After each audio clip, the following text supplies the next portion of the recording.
Hello दोस्तों, कैसे हैं आप सब। स्वागत है आप सभी का कॉमिक वर्ल्ड चैनल पर। तो चलिए दोस्तों, शुरू करते हैं राज कॉमिक्स में बाकेलाल का अगला हास्य कॉमिक विशेषांक स्वयंवर। हास्य सलाहकार संजय गुप्ता, विवेक मोहन, लेखक तरुण कुमार वाही, संपादन मनीष गुप्ता, चित्रांकन चित्रांकन बेदी, सहयोग गौरव, अमित, श्रीकांत और विजय। छत्तीसगढ़, जो 36 नगरों का विशाल राज्य था। पिता राजा छत्तीस सिंह की 36 ततैयों के काटने से हुई मृत्यु के पश्चात छत्तीसगढ़ की कमान राजकुमारी रूप कबर के हाथों में आ गई थी, क्योंकि राजा छत्तीस सिंह के कोई पुत्र नहीं था। पुत्र तो 36 हुए थे, पर दुर्भाग्य से कोई भी जीवित ना बचा था। राजकुमारी रूप कबर, जो स्वभाव से बहुत ही नर्म, मधुर व परोपकारी थी, राज्य की कमान हाथ में आती एकाएक ही बहुत कठोर हो उठी थी। आवागमन के सार्वजनिक मार्ग को इसके घोड़े ने लीद करके गंदा कर दिया। इसे 10 कोड़े लगाए जाए। किंतु इसमें मेरा क्या दोष? थोड़ा घोड़ा मुझे बताकर लीद थोड़ा ही करता। ये जुल्म है, अत्याचार है। सेनापति ठहाका सिंह, इसे सजा तुरंत दे दो। रानी का आदेश है तो मैं 10 कोड़े लगाने ही पड़ेंगे। ताक! अब तुम जा सकते हो। आए, पर अभी तो आपने मुझे एक ही कोड़ा मारा है सेनापति जी। नहीं, 10 कोड़े मारे हैं, पर एक साथ। ये देखो। रानी रूप कंवर के कठोर हृदय हो जाने की ये इकलौती मिसाल नहीं थी, बल्कि प्रत्येक क्षण एक नई मिसाल बन जाता था। पहरेदार, जल्दी अंदर आओ। आया रानी जी। ये देखो, हमारे सराहने पर ये कौन बैठी है? ये तो मक्खी है। तो मैं द्वार पर किस लिए खड़ा किया? कमबख्त, ये गंदी मक्खी हमारे कक्ष में कैसे आ गई? मैं वो महारानी जी, भला मक्खी को अंदर आने से मैं कैसे रोक सकता हूँ? ये मुझे नहीं पता, तो मैं इसका दंड भुगतना होगा। द्वार के बाहर आज तुम सारी रात मुर्गा बनकर कुड़कुड़ाते रहोगे। दफा हो जाओ यहाँ से। ये राजकुमारी जी को क्या हो गया? रानी बनते इनका भेजा क्यों फिर गया? मरता क्या ना करता। सारी रात मुर्गा बना रहूँगा तो मेरा तो बाजा बच जाएगा, पर इसके अलावा दूसरा कोई रास्ता भी तो नहीं है। रास्ता मेरे पास है पहरेदार। अरे सेनापति जी, आप? हाँ, जिस रास्ते की बात मैं कर रहा था वो ये है। कुड़ कुड़ कुड़। मैं इस मुर्गे को यहाँ बांध देता हूँ। ये रात भर यहाँ बंधा कुड़कुड़ाता रहेगा। तब तक तुम यहाँ ठीक से खड़े रहकर चौकसी करना। मगर ध्यान रहे, रानी के जागने से पहले इस मुर्गे को यहाँ से उड़ाकर खुद मुर्गा बन जाना। मैं ऐसे ही करूँगा सेनापति जी। कुड़ अबे अबे अबे, दाना तो डाल। सेनापति का हृदय विशाल व परोपकारी था। अब मैं ऐसा ना करूं तो क्या करूं? मुझसे निर्दोष लोगों पर होता अत्याचार देखा नहीं जाता। महारानी के अत्याचार से भरे निर्णयों में दंड कम करके कम से कम मैं तो उसके पाप में भागी होने से बचने की चेष्टा करता हूं, और हमेशा ही करता रहूंगा। अगली सुबह। राजगुरु, आप हिमालय से कब लौटे? आज ही। और मैं ये कहने आया हूँ कि अगले 7 दिवसों में आपका विवाह करना अत्यंत आवश्यक है। पति का योग आपकी कुंडली से नहीं जुड़ा तो आप पर भारी संकट आ सकता है। आपके केस झड़ सकते हैं, आपके दांत टूट सकते हैं, मोतियाबिंद हो सकता है, नाक में फुंसी हो सकती है, उदर में विकार, गले में खराश, जोड़ों का दर्द, सर्दी जुकाम, कुछ भी विकार हो सकता है। इसलिए विवाह अत्यावश्यक है। ओह, पर इतनी जल्दी मुंडा कितने मिलेगा? मुंडे का इंतजाम स्वयंवर से होगा। मुंडा मतलब लड़का। समय की कमी को देखते हुए मैंने निमंत्रण पत्र भी तैयार कर लिए हैं महारानी जी। ये देखिए। परंतु तुम्हें इस बात का पता कैसे चला महामंत्री चमचा सिंह? महामंत्री जी को मैंने ही आप पर आने वाले संकट के विषय में बताया था। मुझे ऐसे ही लोग पसंद हैं महामंत्री चमचा सिंह। तुम मेरे सच्चे हमदर्द हो। मैं खुश हुई। इसी खुशी में आज दहाड़ू को भोजन राजगुरु अपने हाथों से खिलाएंगे। आपका आदेश से आंखों पर? तो फिर फौरन निमंत्रण पत्र बंटवा कर मेरे स्वयंवर का ऐलान कर दीजिए। राजगुरु, आप जाकर दहाड़ू को भोजन दीजिए। मैं निमंत्रण पत्र भिजवाने का कार्य सेनापति ठहाका सिंह को सौंप देता हूँ। मैं दहाड़ू को भोजन देने जाता हूँ। राजगुरु जल्दी ही भोजन लेकर दहाड़ू के कक्ष के बाहर पहुंचे। अरे राजगुरु, आप? हाँ, जल्दी कक्ष खोलो। महारानी जी बहुत प्रसन्न है। उनकी इच्छा है कि आज मैं खुद अपने हाथों से दहाड़ू को भोजन खिलाऊं। तो फिर इस कक्ष में झांक लीजिए। क्यों, इसमें क्या है? अरे इसमें तो मानव खोपड़ियाँ व हड्डियाँ हैं। जी हाँ राजगुरु, ये सब व्यक्ति दहाड़ू को भोजन खिलाने आए थे। पर क्या है कि दहाड़ू कम्बख्त बहुत शैतान व बदमाश है। कम्बख्त को सही भोजन की पहचान ही नहीं है। ये अपने भोजन की तरफ तो देखता भी नहीं, बल्कि उसे ही खा जाता है जैसे भोजन खिलाने आता है। जाइए, आप भी खिला दीजिए दहाड़ू को भोजन। दहाड़, अबे जल्दी आ। पैरों में मेहंदी लगी है क्या? खाना नहीं खाया क्या? तो ये है दहाड़ू। इसके बारे में आज तक सिर्फ सुना ही था, आज देख भी लिया। मैं तो दहाड़ू को रानी जी का कोई रिश्तेदारी समझता था। भैया इसे खाना तुम ही खिला देना, मैं तो चला। दहाड़, अबे कहाँ जा रही है? मैं तेरे हाथों को, मेरा मतलब हाथों से खाऊंगा। इधर सेनापति ने अपने राजदूतों को स्वयंवर के निमंत्रण पत्र देकर विभिन्न राज्यों में भेज दिया था। क्या पता रानी के पति के रूप में छत्तीसगढ़ को कोई कुशल शासक ही मिल जाए। यही सोचकर तो मैंने ये विवाह वाली योजना बनाई है, जिसे पूरा होने में अब विलंब बना था। ठहरिए बाकेलाल जी। छत्तीसगढ़ का राजदूत वहाँ की इकलौती राजकुमारी के स्वयंवर का निमंत्रण पत्र दे गया है, और अब वहाँ की रानी भी है। अब वहाँ की रानी भी है। रानी का कोई उत्तराधिकारी न होने के कारण उसके भावी पति को उसके साथ ही रहना होगा। हमारे महाराज तो विवाहित हैं, दूसरी रानी की कोई गुंजाइश नहीं। वैसे भी हमारे महाराज घर जमाई नहीं बनेंगे, इसलिए मैंने निमंत्रण पत्र लेकर उसे यहीं से चलता कर दिया। अब इस निमंत्रण पत्र का क्या करूं? दिखाओ। बाकेलाल ने निमंत्रण पत्र पढ़ा। रानी रूप कंवर पुत्री स्वर्गीय राजा छत्तीस सिंह के संवर में हम आपके राज्य के बलिष्ठ योद्धा, बुद्धिमान व राजकुशल व्यक्तियों को आमंत्रित करते हैं। ऐसे व्यक्ति स्वयंवर में पधार कर अपना भाग्य आजमाएं। स्वयंवर में सफल न होने वाले व्यक्तियों को रानी जी के मुंह लगे दहाड़ू को भोजन खिलाने का सुअवसर प्राप्त होगा। धन्यवाद। आदेशानुसार राजगुरु। निमंत्रण पत्र पढ़ने के बाद बाकेलाल की आंखें चमक उठी। ओह, विशाल राज्य छत्तीसगढ़ की इकलौती रानी का स्वयंवर, यानी जो स्वयंवर में जीतेगा रानी उसी से विवाह करेगी और वही बनेगा छत्तीसगढ़ का उत्तराधिकारी। अगर तू इस स्वयंवर को किसी प्रकार कोई तिकड़म लगाकर जीत ले और फिर तिकड़म लगाकर रानी को मार डाले, तो फिर छत्तीसगढ़ का राजा भला कौन बनेगा? तू बाकेलाल, तू। वो मारा पापड़ वाले को। यह निमंत्रण पत्र मैं बेकार नहीं जाने दूंगा। यह निमंत्रण पत्र लेकर स्वयंवर में शामिल होने जाएगा बाकेलाल। इस प्रकार बाकेलाल चल पड़ा छत्तीसगढ़ की ओर। कोई और भी छत्तीसगढ़ पहुंच चुका था, किंतु स्वयंवर में हिस्सा लेने नहीं। चल हरिया, जल्दी कर, शाम गहरा रही है और रात होने से पूर्व हमें छत्तीसगढ़ पहुंच जाना चाहिए। वाह, वो तो ठीक है, पर ये सामने कौन खड़ा है?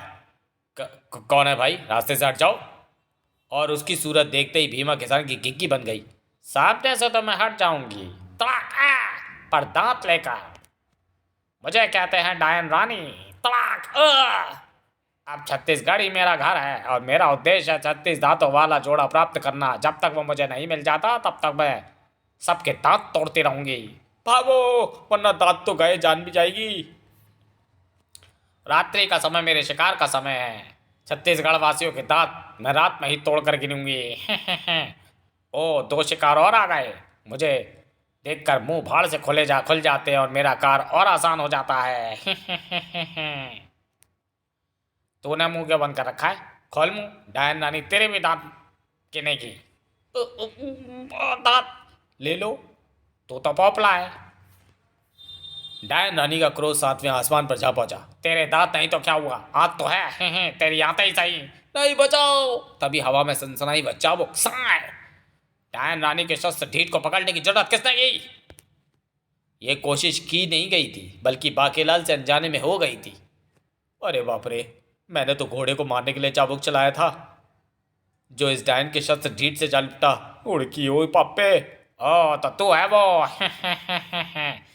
मेरे तेरे दांत तोड़ने में डायन रानी को बहुत आनंद आएगा।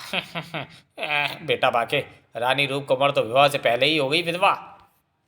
बाके धार से नीचे आ गिरा और ये मेरे दांत तोड़ने की बात कह रही है। अगर ये ऐसा करने में कामयाब हो गई तो मैं स्वयंवर में जाना तो दूर, वहां मुंह दिखाने के लायक भी नहीं रहूंगा। बाकेलाल फुर्ती के साथ उठकर खड़ा ही हुआ था कि डायन रानी ने ढीठ से उसके जबड़े पर वार कर दिया। बाके ने भी वह वार फुर्ती के साथ बचाया। समझ में नहीं आता कि ये सबके दांतों के पीछे क्यों पड़ी है। बाकेलाल ने उछलकर डायन रानी को जड़ी ठोकर।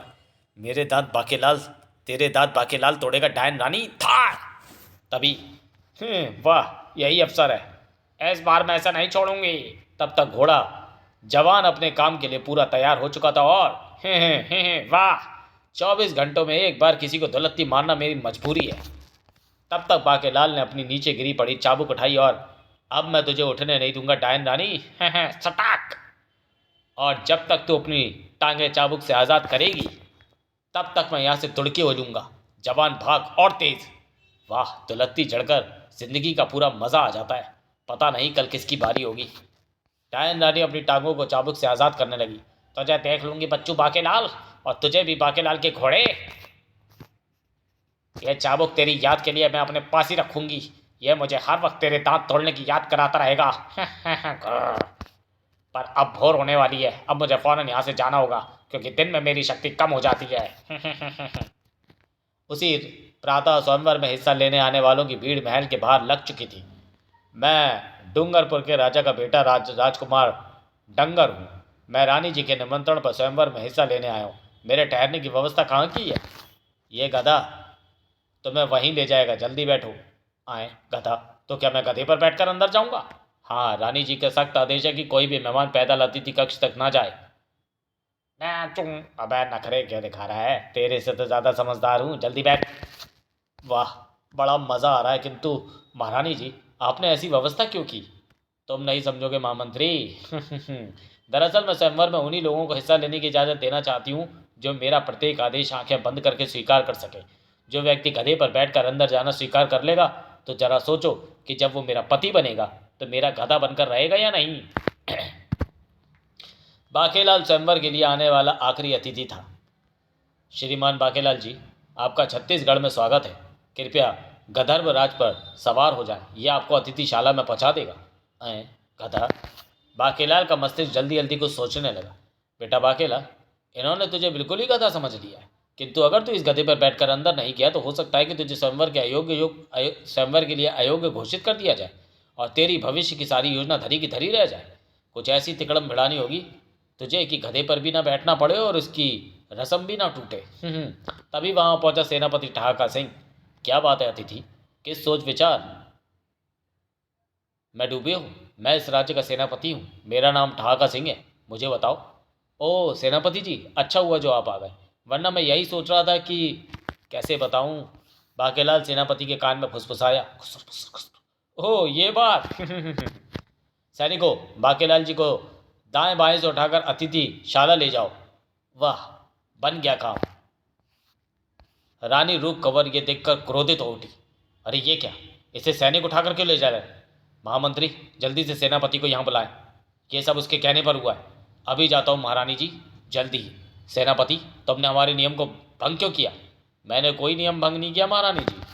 दरअसल उसने जब मुझे ये बताया कि विशालगढ़ में सब उसे प्यार से गधा कहते हैं, तो मैंने सोचा कि गधे को गधे पर बिठाना ठीक नहीं। वाह, वो तो बना बनाया गधा है महारानी जी। सेनापति ने उसे गधे पर अंदर ना भेजकर कोई भूल नहीं की।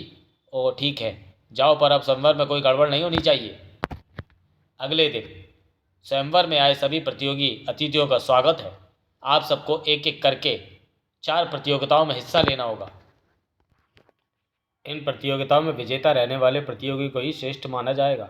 रानी रूप कंवर का विवाह उसी से होगा। प्रतियोगिता में असफल रहने वाले प्रतियोगियों को महारानी जी के विशेष मुंह लगे दहाड़ू को भोजन कराने का अवसर प्रदान किया जाएगा। तो फिर होती है प्रतियोगिता आरंभ। सेनापति जी आपको प्रतियोगिताओं के विषय में बताएंगे। प्रथम प्रतियोगिता है हाथी खींच प्रतियोगिता। इस प्रतियोगिता में सभी प्रतियोगियों को एक एक मोटी रस्सी दी जाएगी। इस रस्सी से उन्हें अकेले ही हाथी खींचना होगा। बाप रे बेटा बाके, तू तो लगता है कि प्रथम प्रतियोगिता में ही स्वयंवर से बाहर हो जाएगा। प्रथम प्रतियोगिता आरंभ हुई तो सर्वप्रथम आपके सम्मुख है पहलवानपुरी के योद्धा ताकत सिंह।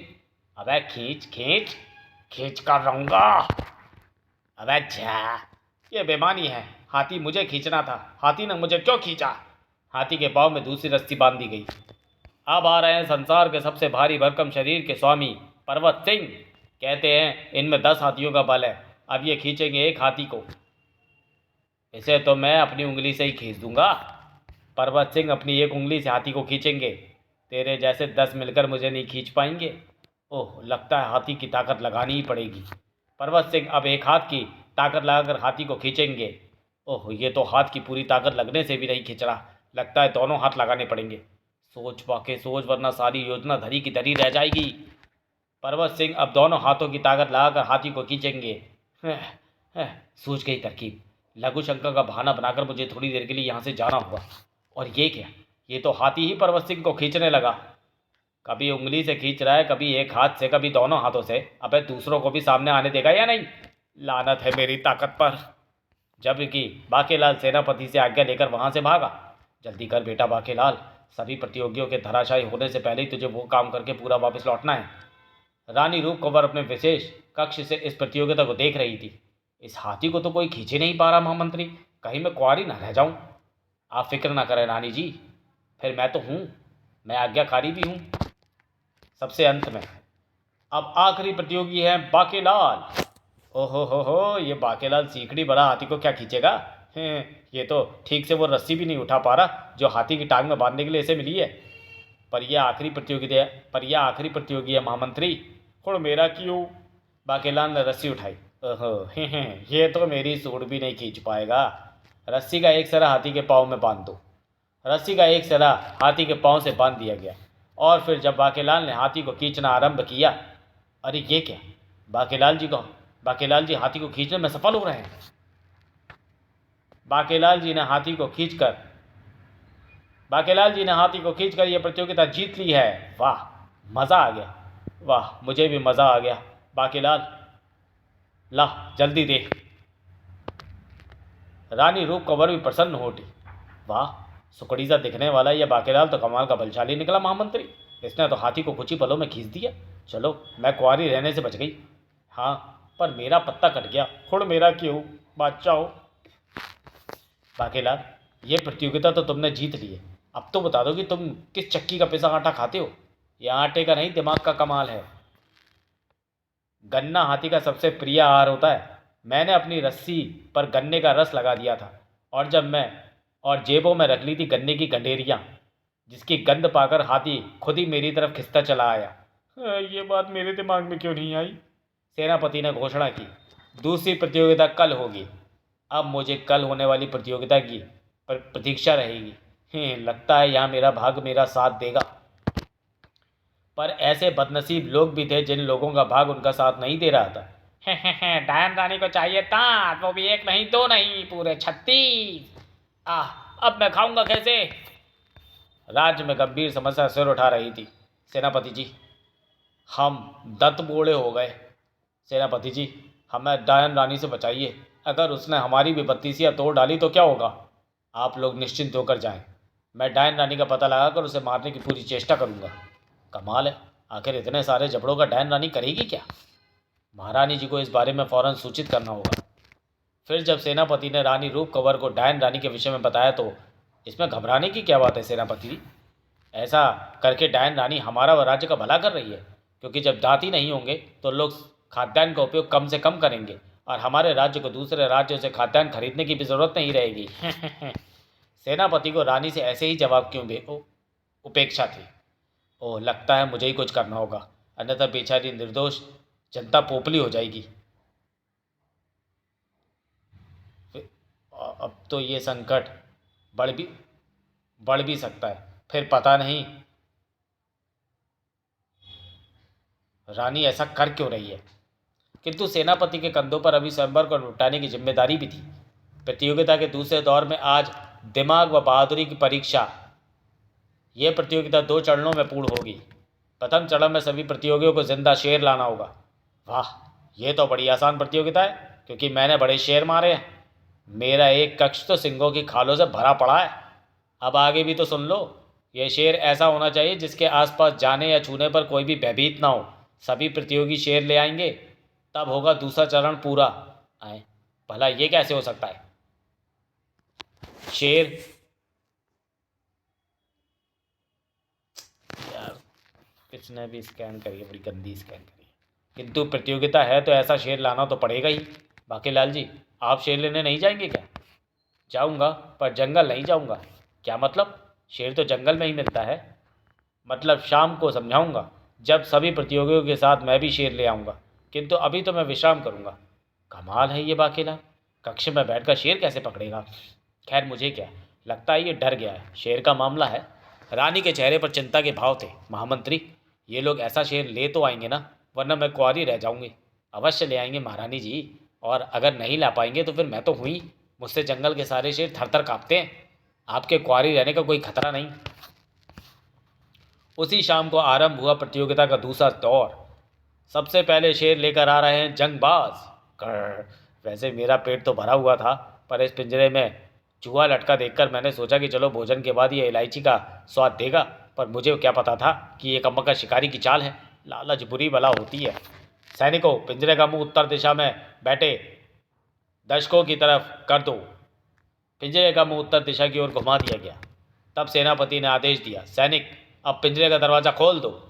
जो आज्ञा सेनापति जी। अरे वाह, ये तो मुझे खोल रहे हैं, और वो भी मानवों की तरफ मुँह करके।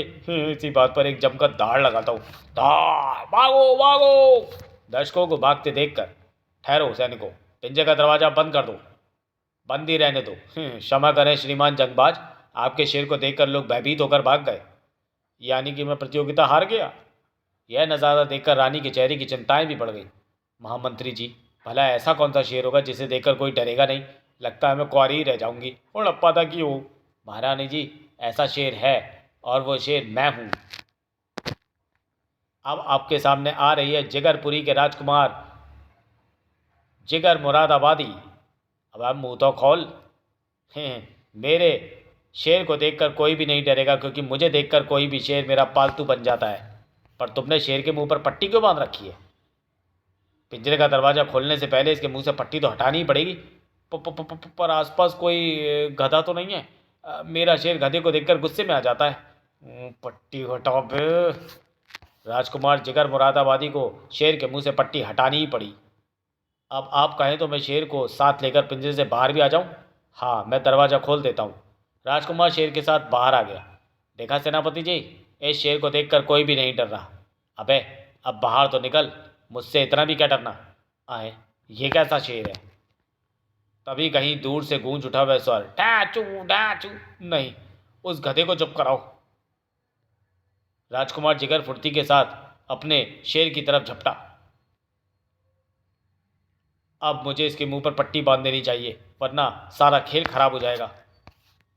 लेकिन इससे पहले कि वो पट्टी से शेर का मुंह बांध देता, डाचू डाचू, हो गया बेड़ा गर्क। आए, सेनापति आगे बढ़ा और, ओह, तो ये रहस्य है इस पालतू शेर का। मर गए, योजना असफल हो गई। डाचू, मैं चला अपनी गति के पास। महामंत्री, थोड़ा सा अटक ही होगा, मैं कुंवारी न रह जाऊं। एक गधा गया तो क्या रानी जी, मैं तो हूँ। जबकि इधर आखिर में, अरे ये क्या बाकीलाल जी, शेर नहीं लाए? शेर लाया हूँ ना, पर कहाँ है? ये रहा कागज़ों पर, सुनिए। आए, कागज़ों पर शेर? ना ये गुर्राएगा ना ये दहाड़ेगा।